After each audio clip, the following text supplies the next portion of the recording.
Isaías capítulo 42, versículo 1 ao 9.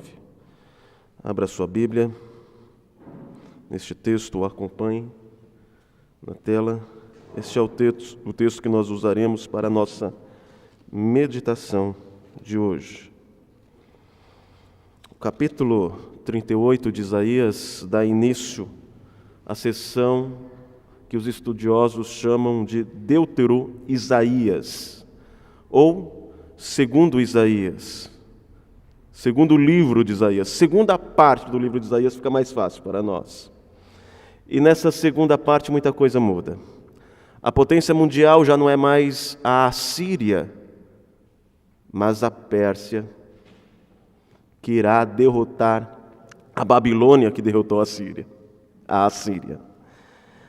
O monarca do momento não é mais Senaqueribe, mas Ciro. O medo dos judeus agora é decorrente das profecias sobre o exílio de Judá. E este medo está acentuado porque eles já têm um exemplo de Israel que sucumbiu à Assíria e que até então e nunca mais havia se levantado como 10 tribos que fora outrora. E há também uma promessa de que Judá, diferentemente de Israel, não sucumbiria, pois Deus enviaria um conquistador, Ciro. Mas isso também não parecia ser uma boa notícia, porque um conquistador persa que conquistaria a Babilônia significa mais guerras. Qual é a reação do povo ao imaginar esse cenário? Assombro, pavor, desespero. Afinal, guerras envolvem, obviamente, morte. No entanto, por vezes, o que vinha antes da morte parecia ser ainda pior. Torturas, mulheres estupradas, bebês esmagados, fome, humilhação, terror. Qual seria a sua reação com essas notícias? Como você lida com notícias ruins? O desemprego, um acidente, a notícia de uma doença mortal sobre a sua carne ou a dos seus entes queridos. O luto. Milênios se passaram e os seres humanos não mudaram. Essa pandemia que chacoalhou os nossos corações é um exemplo disso. Vimos pessoas do nosso lado, adoentadas, enfermas. Vimos pessoas próximas sendo levadas por esta doença, pela morte. O ponto é próprio da nossa natureza nos desestabilizarmos com notícias ruins e com as adversidades da vida. Diante de más notícias, a reação do povo é buscar segurança. Calma, eu vou ler o texto, eu quero apenas contextualizá-los. Diante de más notícias, a reação do povo de Judá é buscar segurança. Onde? Versículo 41, ou melhor, capítulo 41, versículos 6 e 7, nós lemos: um ao outro ajudou, e ao seu próximo disse: sê forte. A imagem que muitos, ao lerem apenas esse versículo, têm em mente é de uma pessoa ajudando a outra em momentos difíceis, não é? Vamos lá, sê forte. Mas olha o que eles fazem. Um ao outro ajudou e disse ao seu próximo: sê forte. E então o artífice anima ao ourives. E o que alisa com o martelo, ao que bate na bigorna, eles estão se ajudando, eles estão se consolando, dizendo da soldadura: está bem feita. Então com pregos, fixa o ídolo para que não oscile. Deu para entender? Eles dizem: sê forte, vamos nos consolar, vamos nos ajudar, vamos montar um ídolo e nos ajoelhar diante dele. Eu já vi, não aqui, mas algumas irmãs da SAF usando esse versículo, para se animarem. Não, está falando de pessoas que estão se ajuntando, se consolando, se animando para adorarem ídolos. pois são nos ídolos que elas depositam a sua esperança.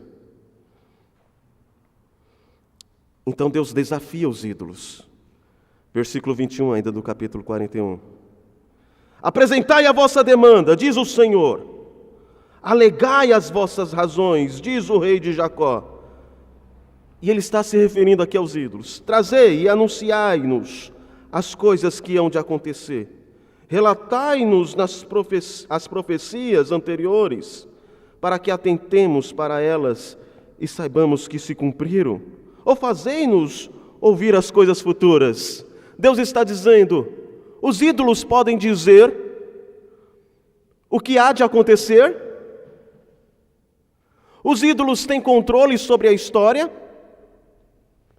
Os ídolos são soberanos? E a resposta óbvia é não. Eles não existem. Quem pode? Quem conhece o futuro? Quem de fato controla a história? Deus. Então o que o Senhor está dizendo é, em momentos de instabilidades vocês estão recorrendo a ídolos, mas os ídolos são nada. São nada. E então o Senhor irá declarar como efetuará a salvação do seu povo. No último versículo do capítulo 41 nós lemos, eis aqui, todos são nada, se referindo aos ídolos. As suas obras são coisa nenhuma. As suas imagens de fundição, vento e vácuo. Esses são os ídolos que vocês confiam. Mas agora eu os apresento o meu servo. Ele trará consolo. Eis os ídolos. E o versículo 1 do capítulo 42, eis aqui o meu servo. Leamos. A quem sustenho, o meu escolhido, em que a minha alma se compraz.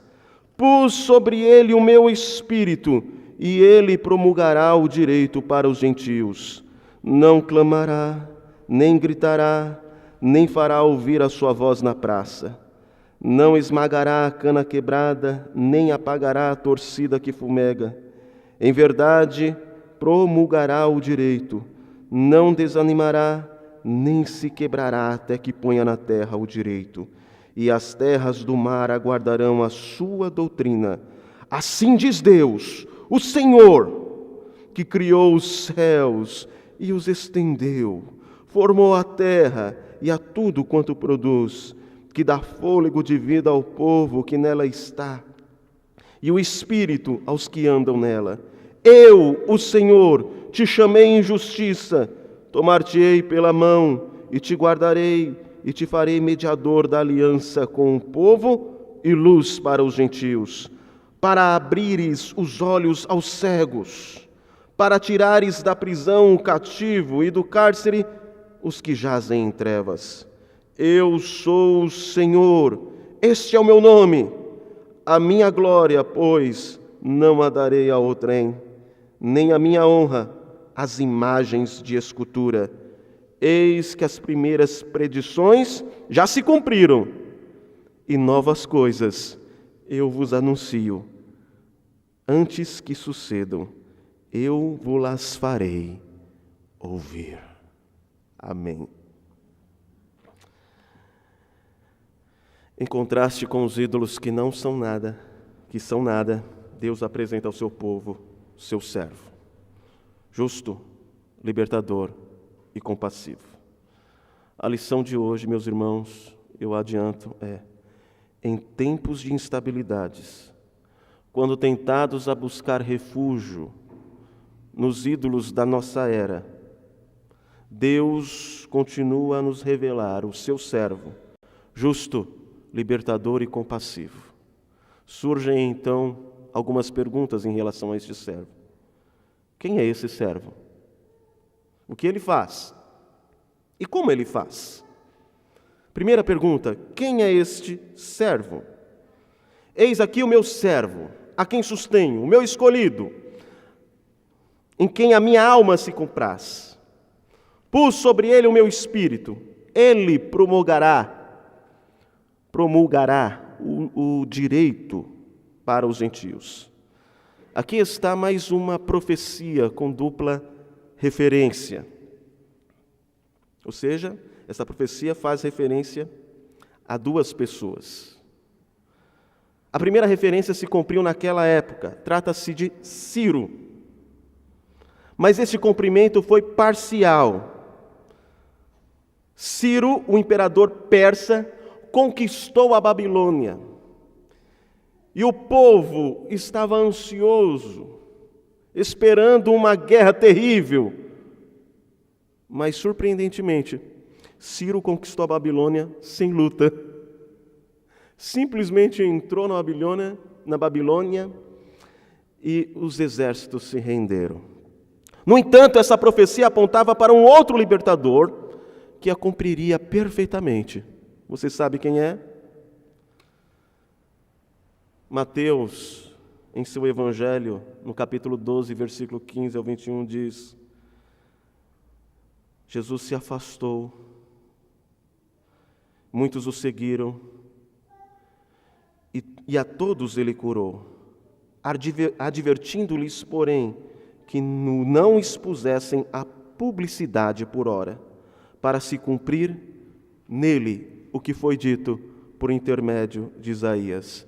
Aí ele cita este texto que nós lemos: Eis aqui o meu servo que escolhi, o meu amado, em que a minha alma se compraz. Farei repousar sobre ele o meu espírito, e ele anunciará juízo aos gentios. Não contenderá, nem gritará, nem alguém ouvirá nas praças sua voz, não esmagará a cana quebrada, nem apagará a torcida que fumega, até que faça vencedor o juízo. E no seu nome esperarão os gentios. Esta profecia foi cumprida em Jesus, de forma plena. Em contraste com os ídolos, eis os ídolos que são nada.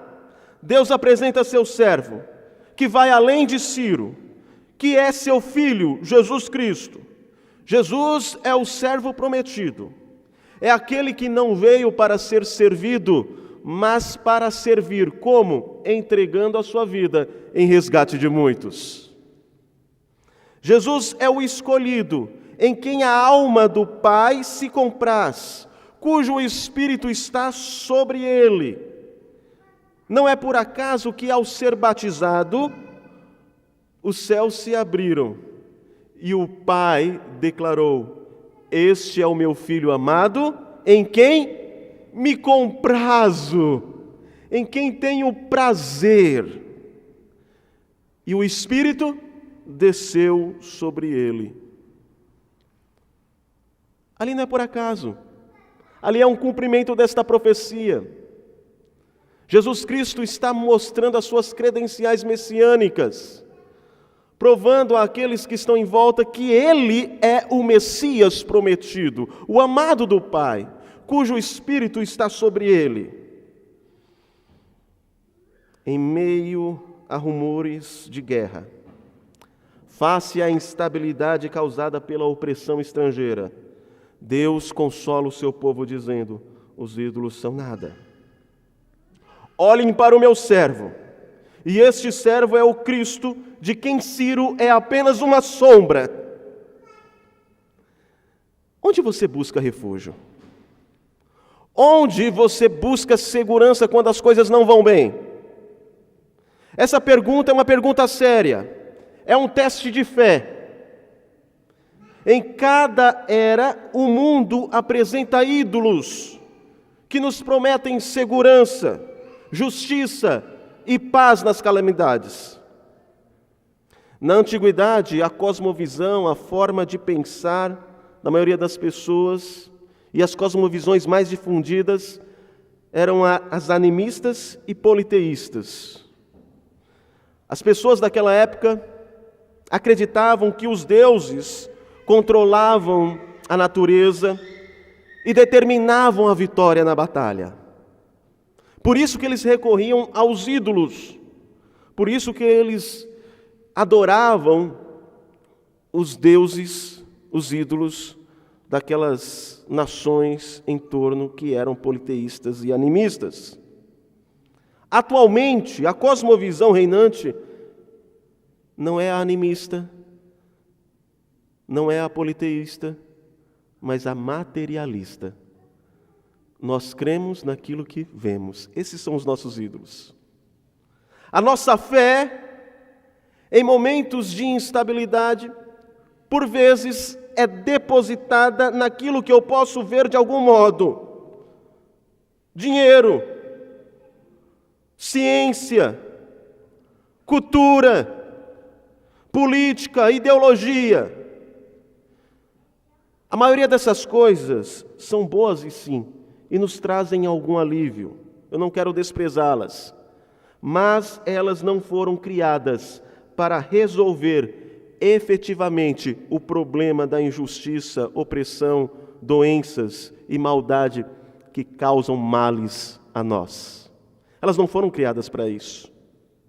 Porque o que se requer é algo que só o servo de Deus pode fazer, para que sejamos livres de todo o mal causado pela opressão, injustiça, doenças, maldade. Precisamos de redenção.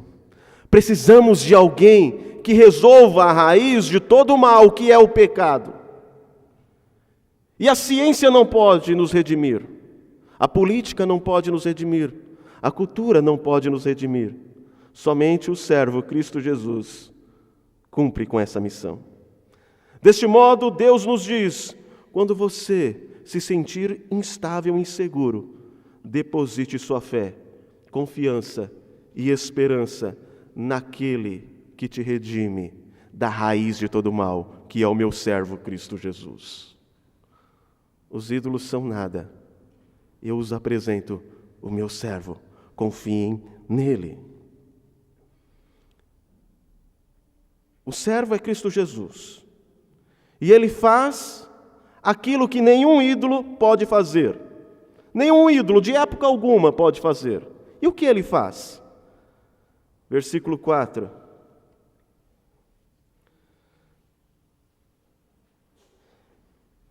Não desanimará, nem se quebrará, até que ponha na terra o direito.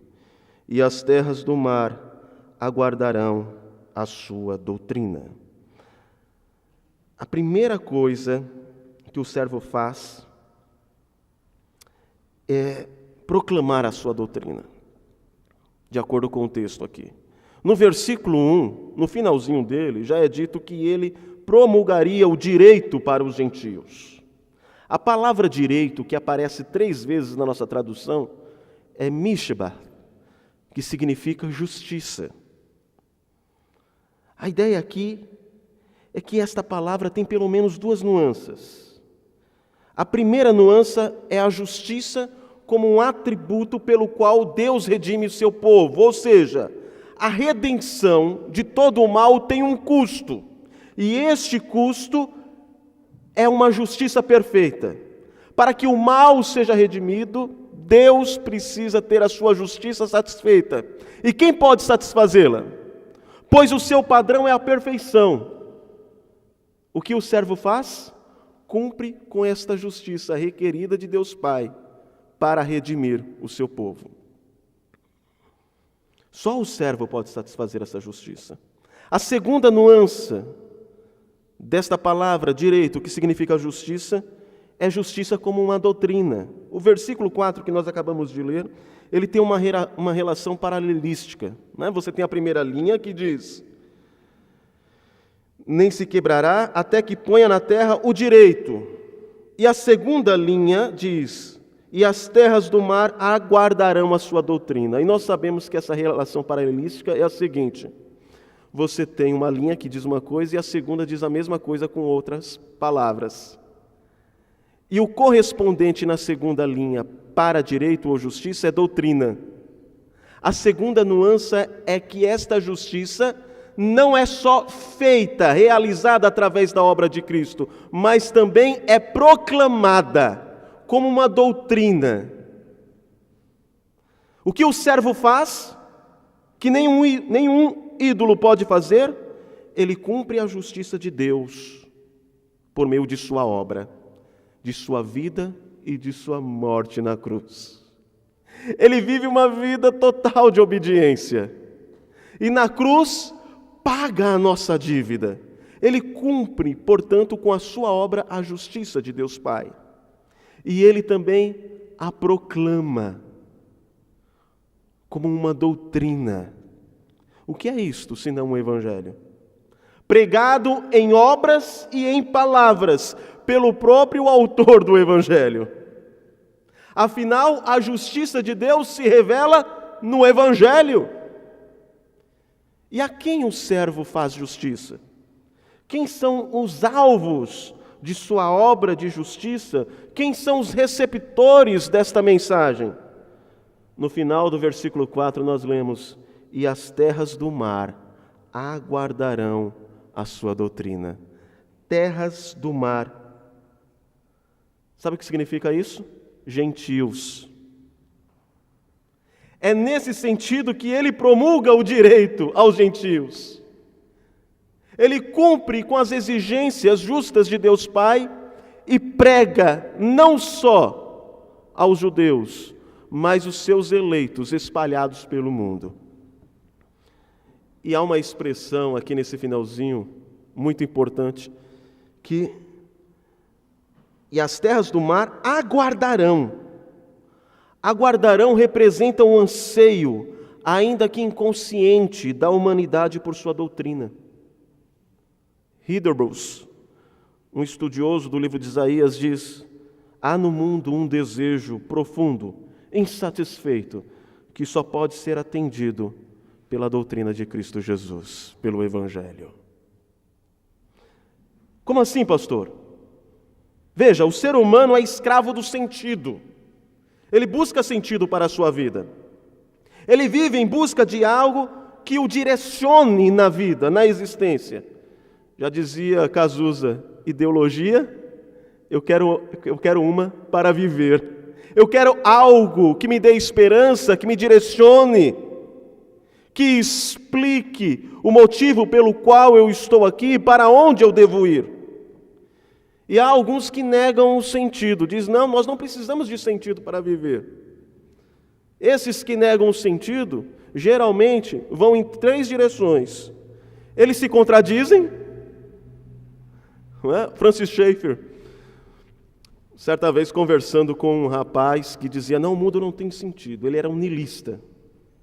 Não há ordem neste mundo. E enquanto ele conversava com aquele rapaz, o rapaz ia escolhendo alguns cogumelos para fazer um prato em sua horta pessoal.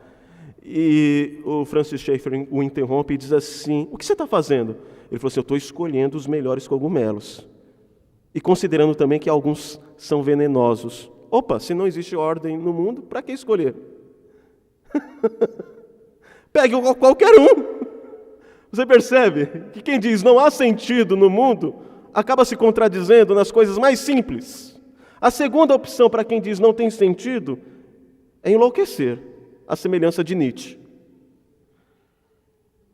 A terceira saída para quem diz não tem sentido é o suicídio. Se não há sentido no mundo, o que impede de eu me matar agora? Se as coisas não vão bem. Você percebe que há essas 3 saídas para quem nega o sentido? Mas a nossa consciência diz: existe um sentido. E o que é? O que dá sentido à minha vida? A única coisa que dá sentido para a alma sedenta do homem é o Evangelho. E é nesse sentido que os gentios aguardarão a sua doutrina. Eles anseiam, ainda que não saibam o quê, mas eles anseiam por algo que os direcione, por algo que dê sentido e razão existencial. E por que os homens não se rendem ao Evangelho simplesmente, já que ele tem sido pregado às nações? Porque eles estão cegos espiritualmente. O problema não é racional, não é intelectual, é espiritual. O Messias, o que ele faz? ele satisfaz a justiça de Deus com a sua obra e a proclama. E esta proclamação de sua justiça dá sentido à vida. Mas nem todos a ouvem, porque eles todos estão cegos. Eles carecem de ser curados. É por isso que o texto também diz, no versículo seguinte,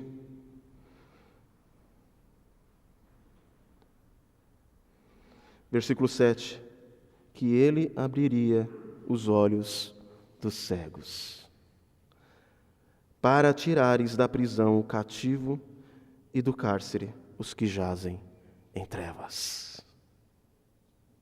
Por meio da sua doutrina, ele tira pessoas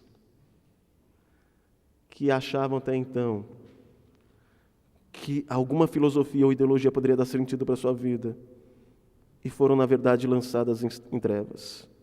Ou pessoas que disseram, não há sentido para a vida. Deus, por meio do seu servo, tira essas pessoas das trevas. Como? Curando-as de sua cegueira. Mas, pastor, isso aqui se cumpriu no ministério de Jesus de forma literal, não foi? Ele não curou cegos? Sim.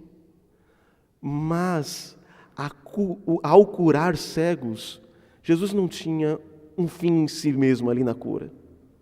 Ele estava mostrando que ele era o Messias, que dá vistas ao cego, não só no sentido físico, mas principalmente espiritual. Os seus milagres tinham como objetivo pregar a mensagem e apresentar as suas credenciais como o Messias, que tira muitos de trevas. Nós temos irmãos cristãos cegos fisicamente, mas que não andam em trevas, porque conheceram o Evangelho, e isto é obra do Messias. Só o Messias pode fazer isso. Ele também é o mediador, versículo 6, da aliança. Ao longo das Escrituras, vemos Deus se relacionando com a humanidade através de pactos, de alianças. Deus faz uma aliança com Adão. Nesta aliança nós temos as partes, Adão como representante de toda a humanidade e Deus. Deus dá a ele uma condição, me obedeça. Você pode comer de qualquer fruto, menos do fruto do conhecimento do bem e do mal, da árvore do conhecimento do bem e do mal. Se você comer, certamente morrereis. O que é isso? Isto é castigo. A alma que pecar, morrerá. E a alma que não pecar, não morrerá, ganhará a vida. Recompensa. Mas Adão desobedece. E se ele era um representante de toda a humanidade, se ele era um mediador daquela aliança de obras que Deus fez com ele, toda a humanidade caiu. Por meio de Adão veio a morte. E nós ficamos então sujeitos à condenação por causa do pecado de Adão, que é transmitido a nós. Adão fracassa e com ele toda a humanidade. Mas Deus não abandona os seus amados. Ele estabelece Cristo Jesus como um novo mediador. As partes. Deus continua sendo uma parte. Jesus Cristo, a segunda parte representando a humanidade. E Jesus, diferentemente de Adão, obedece. Se ele obedece, ele tem direitos. Ele não peca, então ele não pode morrer. É dado a ele o prêmio da vida eterna, tanto a ele quanto para os seus. Mas ele morre sim na cruz, por causa de seus pecados? Não, por causa dos nossos que estavam sobre ele, para pagar a dívida causada por Adão. Esta é a ideia de mediador de uma nova aliança. É por isso que Jesus diz, ao servir pela primeira vez a ceia aos seus discípulos, isto é o meu sangue, o sangue da nova aliança. Ele se coloca como mediador. O sangue da nova aliança derramado em favor de muitos para a remissão de pecados. Em Romanos capítulo 5, versículo 12, nós lemos, assim como por um só homem entrou o pecado no mundo, e pelo pecado a morte, assim também a morte passou a todos os homens, porque todos pecaram, se referindo a Adão. Mas no 19 nós lemos: porque como pela desobediência de um só homem muitos se tornaram pecadores, assim também, por meio da obediência de um só, muitos se tornarão justos. Jesus obedeceu, Jesus cumpriu com as condições desta aliança. E por causa dele, nós temos a vida eterna. E perceba que o mediador desta aliança está relacionado a ser luz aos gentios. Versículo 6: Eu, Senhor, te chamei em justiça, tomar-te-ei pela mão e te guardarei, e te farei mediador da aliança com o povo e luz para os gentios. Ele salvará tanto os eleitos judeus quanto os eleitos espalhados pelo mundo. Aqui nós temos um indicativo, mais um indicativo que sua obra não é limitada a uma etnia. Sua obra é extensiva, porque ele é soberano na criação. O versículo 5 diz isso, não é? Assim diz Deus, o Senhor que criou os céus e a terra: eu sou o criador de tudo. Logo, eu tenho o poder de estender a minha redenção a eleitos de outras etnias. E obviamente ele o faz na eternidade. E ele também é soberano na história. O versículo 9 diz: eis que as primeiras predições já se cumpriram. Eu sou soberano sobre todas as coisas, então eu decido expandir essa mensagem e abençoar através do meu servo todas as nações. Cumpre-se então em Jesus Cristo a profecia de que ele seria luz para os gentios. Aquilo que Israel fracassou, Jesus Cristo cumpriu. Meus irmãos, Deus nos diz: quando se sentir instável e inseguro, depositem sua fé, confiança e esperança no servo. E o que esse servo faz? Ele é o nosso mediador, nosso representante diante de Deus. Você pode se aproximar em oração do Senhor por meio de Cristo Jesus. É por isso que as nossas orações terminam em nome de Jesus. Em momentos de instabilidades, você deve se lembrar que Jesus Cristo cumpriu a justiça de Deus. Em uma vida de obediência, você fracassou. E por vezes você sofre por conta dos seus erros. Mas lembre-se, Cristo Jesus não fracassou, Ele foi obediente. Ele cumpriu toda a lei. Ele proclamou esta boa notícia a você.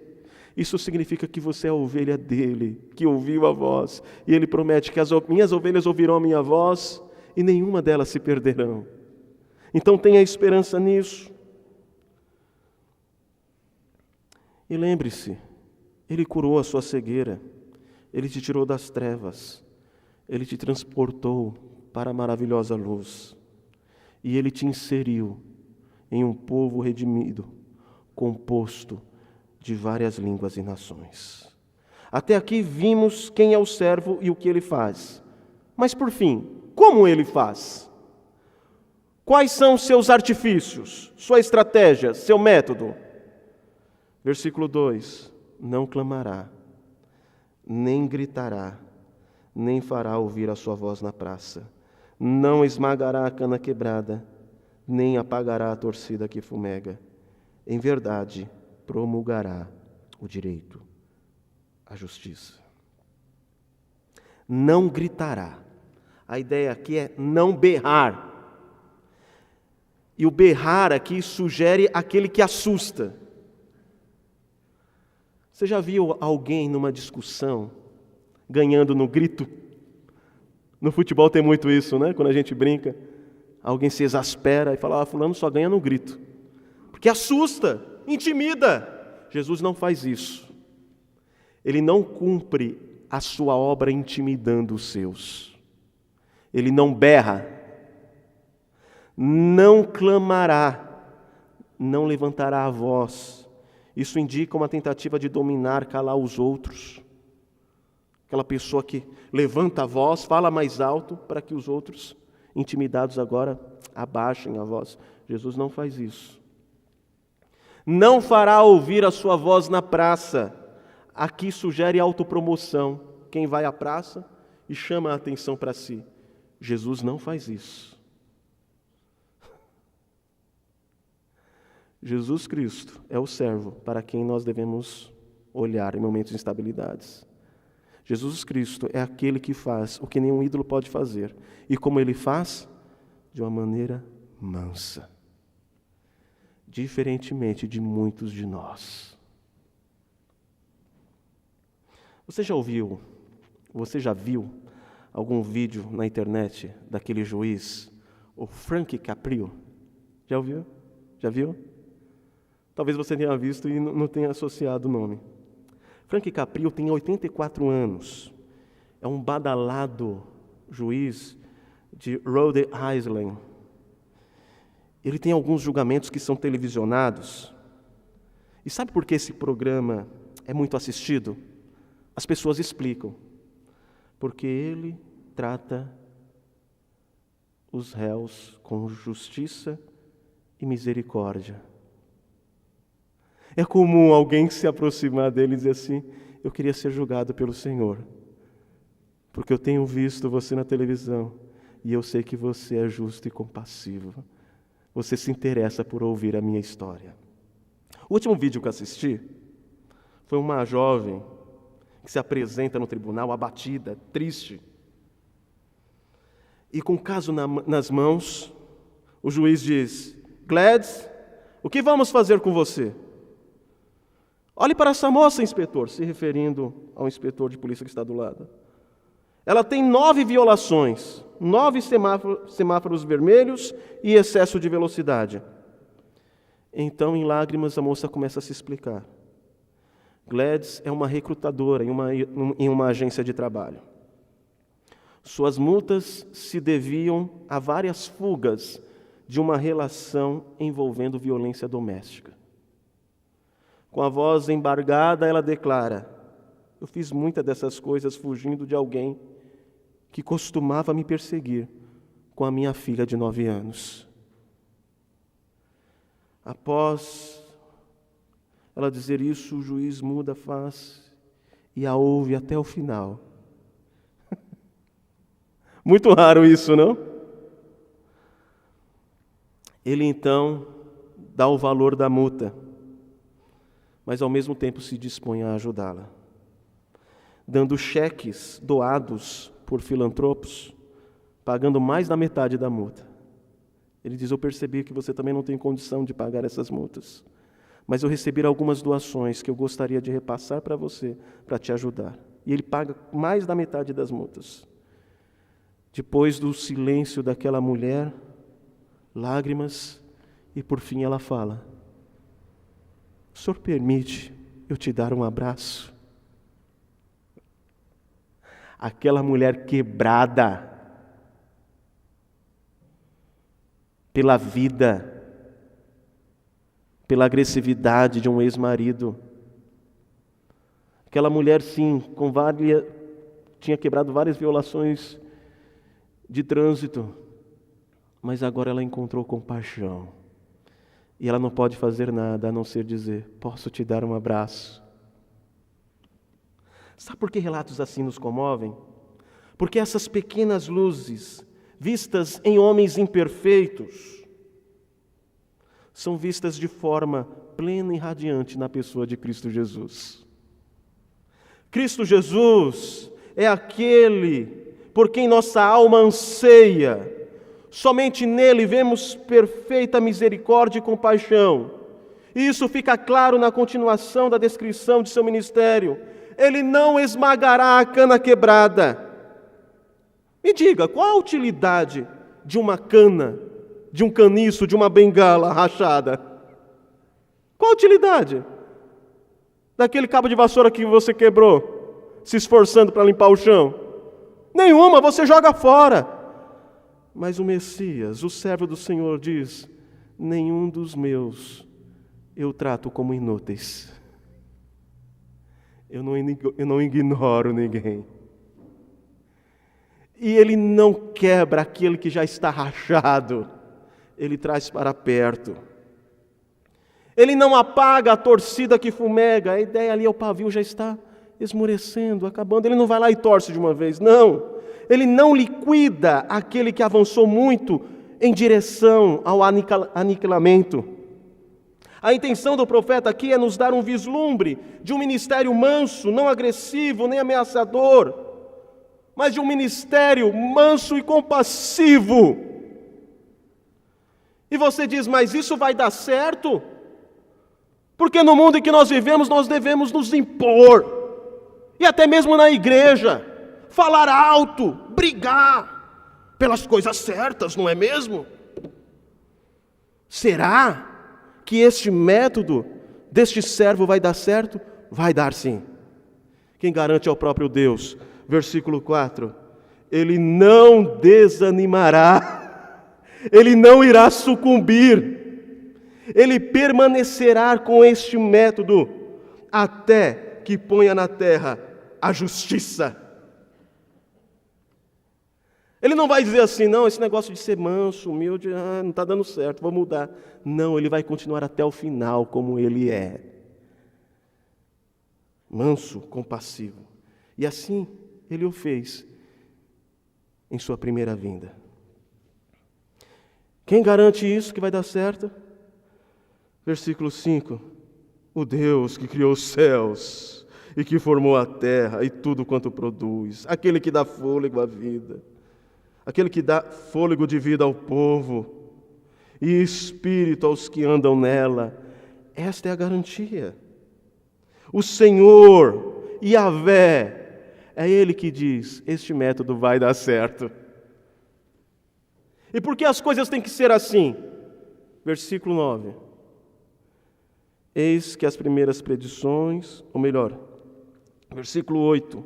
Eu sou o Senhor, este é o meu nome. A minha glória, pois, não adorei ao trem, nem a minha honra às imagens de escultura. Tem que ser assim, para que eu seja exaltado. Para que vocês vejam que eu conquistei a redenção, e eu os livrei de todo o mal, do meu modo, não do modo violento que muitos empregam em suas empreitadas, em suas demandas. Conclusão: em tempos de instabilidades, quando tentados a buscar refúgio nos ídolos da nossa época, Deus nos revela seu servo, que é Cristo Jesus, o nosso mediador, justiça nossa, aquele que nos salva mediante a proclamação do Evangelho. E Ele faz tudo isso de modo compassivo e misericordioso. E eu termino fazendo duas aplicações. A primeira é no sentido indicativo, de apontar para algo. Você anda atemorizado por más notícias? Olhe para Cristo e veja tão somente nele a solução para os seus temores. Se você está perdido, é a verdade de Cristo Jesus, revelada no Evangelho, que te guia. E o Evangelho é a notícia de que somos finitos, incapazes, mas que Deus é todo autossuficiente e Ele agiu por nós. Não se culpe, você é isso mesmo. No sentido de, você não é um super-homem, você vai cair, você é pecador. E talvez, não necessariamente pecados, mas você vai ter falhas, erros de estratégia, para a vida. Você erra. Mas existe um que é autossuficiente, que viveu a vida que você não poderia viver de obediência, que morreu a sua morte. E agora você pode dizer, por uma vida que não vivi, por uma morte que não morri, a minha alma descansará eternamente. Porque Ele viveu a vida que nós deveríamos viver, e Ele morreu a morte para pagar o preço dos nossos pecados. Você está sobrecarregado com seus pecados e fracassos pessoais? Ele é a tua justiça, o seu mediador diante do Pai. Você se sente só, triste, abandonado? Ele não te trata com indiferença ou grosseiramente. Antes, brandamente Ele te chama, vinde a mim, você que está cansado e sobrecarregado, eu te aliviarei. O ministério perfeito de Cristo sacia o nosso desejo por justiça, sentido, compaixão e amor. É por isso que Ele é eficiente em nos dar segurança em tempos de crise. E por fim, depois desses indicativos, eu tenho alguns imperativos, algo que você deve fazer. Sabedor de que você tem todas essas coisas em Cristo em momentos difíceis, a partir desses indicativos, estabelecemos os imperativos. O que Ele fez por você estabelece o que você deve fazer e como viver. E o que você deve fazer é espelhar este ministério de mansidão e misericórdia. Em Atos 13, versículo 47, Paulo entende que a igreja reflete a luz de Cristo em um mundo de trevas. Quando ele prega, quando ele faz missões, ele está dizendo que isso aconteceu porque Cristo Jesus foi constituído para a luz dos gentios. E esta luz está sendo refletida na igreja, no mundo em trevas. Ou seja, você tem que fazer missões. E fazemos missões investindo recursos, orando pelos missionários, indo quando temos o chamado para isso, mas a todo momento testemunhando. A todo momento que você testemunha, você está fazendo missões. Você está evangelizando. E eu tenho que testemunhar, falar do Evangelho e também viver o método que Cristo Jesus empregou em seu ministério, que é o método de mansidão. Os servos do Senhor devem espelhar o servo, por excelência. E deve fazer isso a começar pela igreja. 2 Timóteo, no capítulo 2, versículo 23, nós lemos: repele, Timóteo, essas questões insensatas e absurdas, pois elas só causam contendas na igreja. É necessário que o servo do Senhor, olha que interessante, provavelmente aqui Paulo tenha lembrado de Isaías 42, é necessário que o servo do Senhor não viva a contender. É necessário que o servo do Senhor deva ser brando para com todos, apto para instruir em amor, paciente, disciplinando com mansidão os que se opõem. Aí eu te pergunto, você vive a contender, a ser estúpido, belicoso, aqui na igreja, sob pretexto de estar fazendo a coisa certa, lutando pelo que é certo?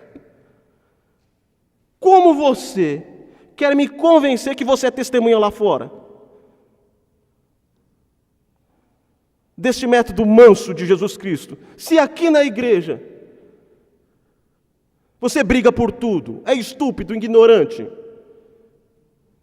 Como você quer me convencer que você está refletindo o método de Cristo Jesus de testemunhar lá fora?